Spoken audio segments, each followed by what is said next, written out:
Ulitin. Ang pagiging malilimutin at pagtanda or pagkakaedad, memory loss and aging.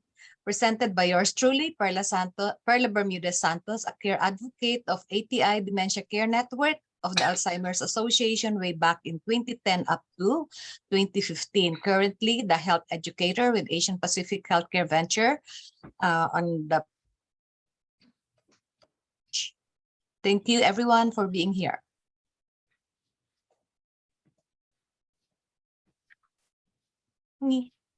Ayaw lumipat. There.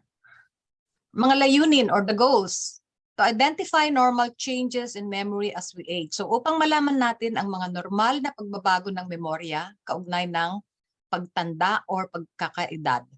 Makapagbigay ng pamamaraan upang mapanatili at mapabuti ang malinaw na memorya so that to offer tips on how to maintain and improve memory.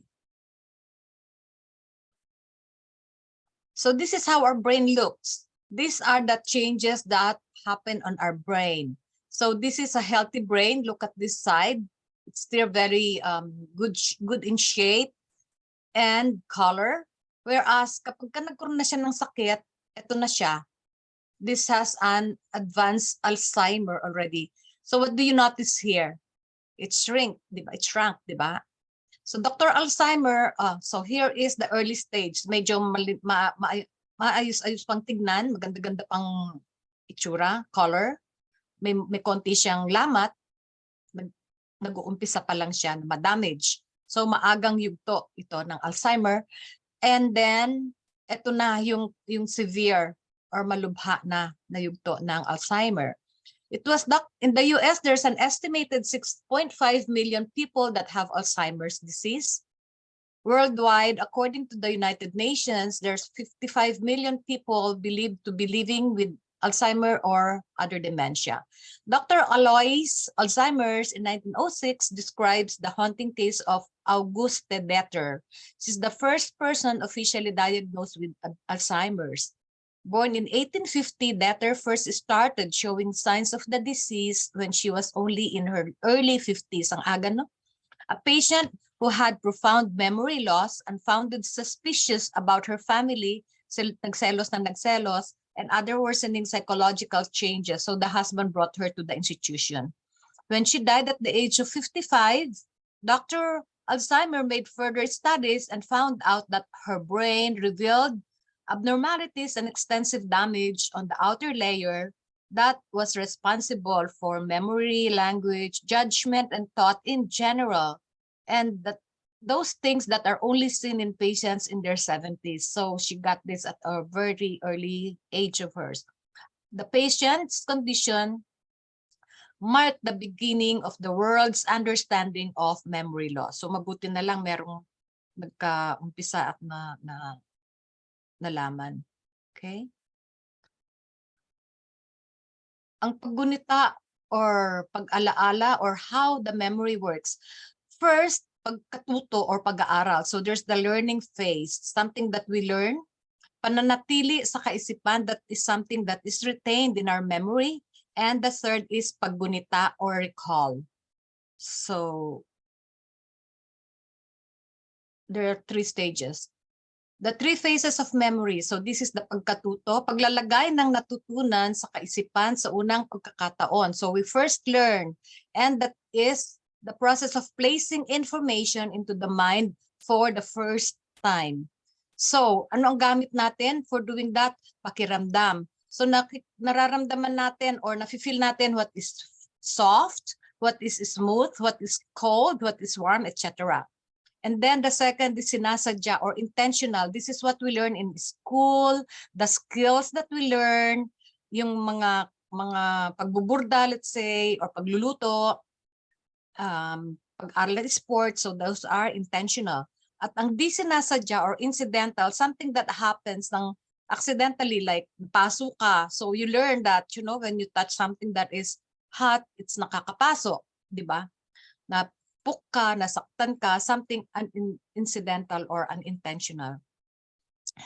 So, yung pangalawa ay pananatili sa kaisipan so that retains in our mind kung ano man yung natutunan natin sa first time, di ba? So ang pananatili ng impormasyon sa kaisipan, the stage of information, there is what they call short-term memory. Okay, dalawang klase yon. And the other one is, of course, long-term memory. Nasaan yun? So these are the terms that, pwede natin practicein at tingnan natin kung matandaan. Bisikleta, paggaya or how to repeat or mime, maleta, suitcase, ulan, rain. So keep repeating those words hanggang sa, para exercise lang ito, no? Magiging matandaan natin. Okay, it's a little game. So now the third is retention, the storage of information na naiiwanan doon. Pangmadalian, short-term memory, at pangmatagalan. So parang computer, no, may memory. Kapag ka nilagay na sa loob ng computer yung mga data, mare-retrieve na yon. So that is what we call long-term memory. So whatever short-term memory commits to long-term memory stays there. Okay? So yung mga natututunan natin, they first go to the short-term memory. Yung kahapon kinain natin, nandyan pa yan. And then yung mga nangyari nung mga panahon pa, those are already nakasubi na yon sa long-term memory natin that can be retrieved at any time. So kaya maalala natin na yung kabataan natin, those are all stored in our long-term memory. Okay? Paggunita or pag-alaala, ito yung pagkuha ng impormasyon mula sa pangmatagalang imbakan ng memorya. We recall or finding those information from our long-term memory. So dalawang kumbaga section pala yung ng brain, yung nasa front are the short-term memory, nasa back are the long-term memory. So what are the normal changes in memory? So ito yung mga karaniwang pagbabago ng memorya. Ang pagkawala ng memorya ay hindi normal. Hindi pala normal yung pagtumanda na, matanda na kasi kaya malilimutin. Memory loss is not normal. Okay? When we lost memory, of course, age is a factor, but hindi, sakit kasi yung dementia or yung Alzheimer's, it's a disease. The heart gets sick, so the brain gets sick. Parang ganun. So ang katalinuhan ay nanatiling matatag. So intelligence remains stable. So whatever na natutunan natin, we became college graduate, whatever na nakuha natin sa ating mga pag-aaral, andun na. Hindi na yung mawawala sa atin. Ang memorya ay hindi karaniwang nagbabago. So memory does not significantly change. So kaya nga pinapaliwanag na hindi automatic na sasabihin, kasi pagtanda ganyan. Premonition natin, ina-assume natin na magiging tayo pagdating ng araw, malilimutin or Alzheimer's. So again, these are the other normal changes that occur in the memory. Pagbagal ng pag-iisip. So these are normal. Siyempre, law of diminishing return, di ba? Maski yung pagkilos natin, pag kami edad na, nagiging mabagal. Same way ng pag-iisip natin. Part talaga yan ng normal, facts. Those are facts of life. Nahihirapan tayong umintindi. Kasi syempre, naging mabagal na, so may difficulty na rin tayong pay attention. Yun ay mga normal sa ating pagbabago ng stage ng pag-edad natin. Pangangailangan ng mga paalala para sa paggunita. We need more memory cues to remember. Paalala mo nga sa akin, oo, so we have to use some tip, ang tawag doon, yung helpful tools para maalala natin, like mga pictures, di ba? Nababawasan ang paggamit ng pamamaraan sa pagmemorya. So there's less use of memorization technique. Kaya kailangan nating tulungan, and those puzzles, those word games are very important, especially when we are getting to that stage. Pagbawas ng pakiramdam. So nababawasan yung pakiramdam. Okay, so we have here a handout that is hindi ko na makita, but I just want you to know that 10 paalala upang mapanatili ang pagbuti ng memorya, but we will anong tawag dito, have some more of those here. Pag nakita ko yung mga handouts ko noon, ipiprint ko at isasama ko dito sa presentation natin at next time.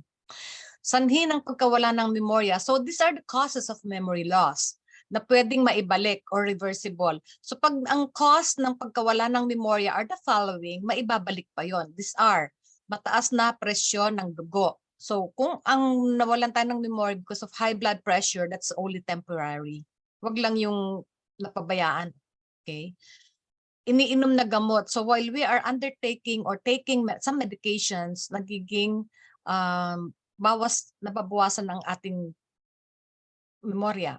Matinding lungkot or lumbay, depression. Pag gumaling yung depression natin, then naibabalik yung memorya na. Okay? Malnutrition. So, kaya nga dapat kailangan kumain ng maayos because that helps the brain. Iba pang mga sakit, other health conditions. Siyempre, pag nagkasakit ang kalingkingan, buong katawan. So, pati utak natin naapektuhan, nagkakasakit. Pagiging ulyanin or dementia, ang salitang naglalarawan ng mga palatandaan o simptomas. Dementia is a word used to describe symptoms. Ano ang problema sa pagiging malilimutin? Yung lengguwahe, paghusga at pagpapaliwanag, pangangatwiran. So pagka tayo dumating na sa ganung stage, tayo nagkakaproblema na, nagiging malilimutin, na confused na tayo sa lengguwahe, lalo na dami nating napag-aralan na language, napaghalo-halo na, yung judgmental na, nagpapaliwanag, pangangatwiran, yung logic niya na iiba. Problems with memory, language, judgment, and reasoning. So yun ang causes or symptoms. Pagka yung isang tao medyo ganyan na ang kanyang behavior, then parang red flag na siya. May iba't ibang uri ng pagiging ulyanin. So there are many types of dementia. Itong vascular dementia, ang sanhi ng atake when there's a major stroke. Dementia with Lewy bodies, mga ano ito mga terminology na sakit. Kapag may mga protina na nakadeposito sa maliit na ugat, I cannot find the word ugat, but this is actually nerve. There's a protein deposits inside the nerve cells. Pick's disease, this is another terminology for a illness. Lumiliit o umuurong ang harapang bahagi ng utak. It's shrinking of the frontal and temporal anterior lobes of the brain. So nagsishrink, no? Huntington's disease, sakit sa utak na namamana. Okay. Ito mga another names ng mga sakit, Creutzfeldt-Jakob. Hindi siya karaniwan. Palala ng palala at tuluyang nakakamatay na sakit sa utak. It's rare, degenerative paglala, invariably fatal brain disorder. Alzheimer's disease, ito din na maibabalik na karamdaman ng utak na nangyayari sa katagalan ng panahon. So, progressive siya, okay? Progressive palala sa katagalan ng panahon. Nagsisimula sa sintomas ng pagiging malilimutin at pagkalito. Kasi nga yung brain, nagkakaroon na siya ng disconnect. It's a non-reversible brain disorder that develops over a period of years. Sometimes it can take 20 years, 10 to 20 years. Mamaya makikita natin that there are 3 stages, okay? Initially, people with this condition experience memory loss and confusion. Okay, and what is Alzheimer's? Alzheimer's is a brain disease. So it's a disease, okay? It's not automatically na nagiging Alzheimer yung brain ng isang tao. That causes problems with memory, thinking, and behavior. So nagiging sometimes paranoid. Ang Alzheimer ay ang pinakakaraniwang uri ng pagiging. So this is the most common form of dementia, Alzheimer. There are different kinds of dementia. So Alzheimer is the most common. It affects the brain. Specifically, a general term for memory loss and other intellectual abilities serious enough to interfere with daily life. So nagkakameron na siyang interference sa pang-araw-araw. 50 to 70% ng pagiging ulyanin ay dahil sa Alzheimer's. Pinakamalaki siya na portion ng dementia. Alzheimer's disease accounts for 50 to 70 of dementia cases. Okay, normal at di normal na pagkawala ng memorya. So when these are the normal, nalimutan ng isang tao kung saan nilagay ang susi. So forgetting where you put your keys is not, it's normal, right? We all forget. Sometimes don't know where we put our eyeglasses, our money, our wallet. Okay, what is abnormal is forgetting what the keys are used for. Nakalimutan kung anong gamit ng susi. Meron akong isang experience when I was working as social services director dun sa isang facility before I joined Asian Pacific Healthcare Venture. Yung isang babae na may Alzheimer, bata pa siya, she's not even 80 years old. Kinuha niya nanonood kami ng TV, kinuha niya yung remote at sinawsaw niya dun sa kanyang tea. Siguro na pagkamalan niyang tinapay, but anyway, so that is dementia. Nakalimutan niya kung ano ang gamit ng remote. Okay, another normal is kung saan na ilagay ang cheque. So, you see, forgetting where you put your checkbook. What is not normal or what is abnormal is you forget which bank you put your money in. So, hindi na matandaan kung saang bangko nandoon ang pera niya. So, that is delikado na. Okay, what is normal is kung anong inalmusal kahapon, nakalimutan niya kung ano yung kinain niya kahapon. Okay? But, what is abnormal would be di maalala kung anong kinain makalipas pa lamang ng 15 minuto. So, yun ang normal and abnormal na pagiging forgetful. Okay? So, brain health, kalusugan ng ating utak. What we need is to participate in regular physical activity like our Zumba. Exercising because exercising increases blood flow to our brain. It provides additional nourishment. You see, if our circulatory system, yung mga ugat natin, nagka-carry ng oxygen sa brain natin, back and forth, so the brain is nourished. That's why it is important to have a physical activity. Napakaganda ng ating ginagawa. Sa grupo natin, we're providing dancing, we're providing tai chi kung yung mga nahihirapan na sa, intensive or high impact. And we don't encourage people to do those kung meron na silang nararamdaman. But keeping, stretching like Tai Chi, that Loloy is specialty, and we are doing that very regularly since way back. You can remember, we were in this group with each and everyone. So tinutuloy-tuloy lang po natin kasi it really helps, okay? Helps our brain, not only our muscles and our circulatory system. It really will prevent dementia if we are doing regular physical activity. So join us. Staying mentally and socially active. So yun na naman din. Ito na naman target natin, di ba? We are socially active. We are getting together kahit papano from people from Negros, people from Pangasinan, lahat tayo nakita-kita because of the Zoom. Okay? So that can make us stay mentally and socially active. Panatilihing malusog ang puso. So maintaining a good heart health. How? All right, maayos na nutrisyon. So next time we will do CalFresh. Adapt a healthy diet, and these are all available. We will provide you all those tips and all those recipes. So connected, di ba, tayo? Itigil ang paninigarilyo. I'm sure no one here smokes, so iwasan ang sobrang mataba, or this is obesity actually. Yun na, obesity or weight. High blood pressure, if we can, control, prevent high blood pressure. Diabetes, yan, nandun din yan sa ating mga diet. Sometimes, risk factors these are all high risk for cardiovascular disease and stroke, which ultimately will result in the brain damage or will damage our brain. Okay. Pangalagaan ng kalusugan ng utak. Of course, wear a seatbelt. Ito yung mga accident prone, yung mga nagmumotor, nagra-ride ng bike, those who are playing contact sports, and so take steps to prevent falls. Kung tayo ay medyo meron ng nararamdaman na vertigo or something to that effect. For example, when we get up in the morning from bed, wag muna tayong lalakad. Give yourself a chance for the body to be stable.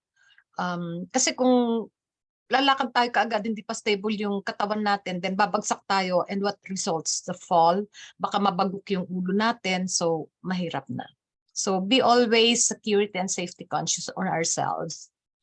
So ito, discuss na natin yung stage of Alzheimer. Meron siyang early or mild.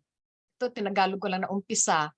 The symptoms coming up with the right word or name. So nahihirapan na siyang maalala kung ano yung pangalan ng mga anak niya, kapatid niya. Someone that has difficulty in performing social work or settings. So wala siyang pakialam, hindi na siya nagbibihis, hindi na siya nakikiharap sa tao. Losing or misplacing valuable object tulad ng pera niya, mga alahas niya na misplace. Okay? Kalagitnaan or the middle or moderate stage of Alzheimer. This is the longest stage and can last for many years, sometimes 20 years. As disease progresses, the person will require greater level of care. Kaya tayo, kung meron tayong mga magulang or asawa na, nagkakaroon ng dementia, then tayo ang mag-aalaga syempre, and then we are prone to, take care of this person for a long, long time. So late or severe, yung malala na, advanced stage. The person may confuse words, hindi na siya makakapagsalita masyado, get frustrated or angry and act in unexpected ways such as refusing to take a bath, difficulty to express thoughts and perform the routine tasks without someone assisting. So being forgetful of events and personal history, mga birthday, hindi na niya alam ilan ang anak niya, hindi na niya alam. Feeling moody or withdrawn, wala na siyang gana, especially in socially or mentally challenged situations. Wala siyang gustong gawin, nahihirapan na siya sa lahat ng bagay. Being unable to recall information about themselves like their address, so pati address nila, phone number, hindi na matandaan kung saan sila nakatapos ng pag-aaral. Experiencing confusion about where they are or what day it is. So disoriented na sila talaga. Requiring help choosing proper clothing for the season or the occasion. Wala na sila sa tamang isip, no? Having difficulty controlling their bladder or bowel. So incontinent. Experiencing changes in sleep patterns, hindi na sila nakakatulog ng maayos, natutulog lang sila sa araw at sa gabi sila ay hindi nakakapagpahinga. Showing a tendency to wander and become lost. So ito lakad ng lakad hanggang sa mawala na sila. So masyadong maraming tayong nakikitang ganun. Demonstrating personality and behavioral changes including suspiciousness. Ito, di ba, yung nangyari nga kay Detter. Delusions or compulsive repetitive behavior like hand-wringing or tissue shredding. Experiencing changes in sleep patterns. Yun na, tapos na yung kanina na ulit. I think this is the last of it. So, I'm gonna stop share now.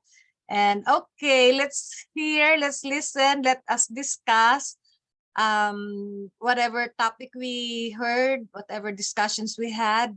Please stop share ko muna ha. And then you can ask, and then this is kind of stop share.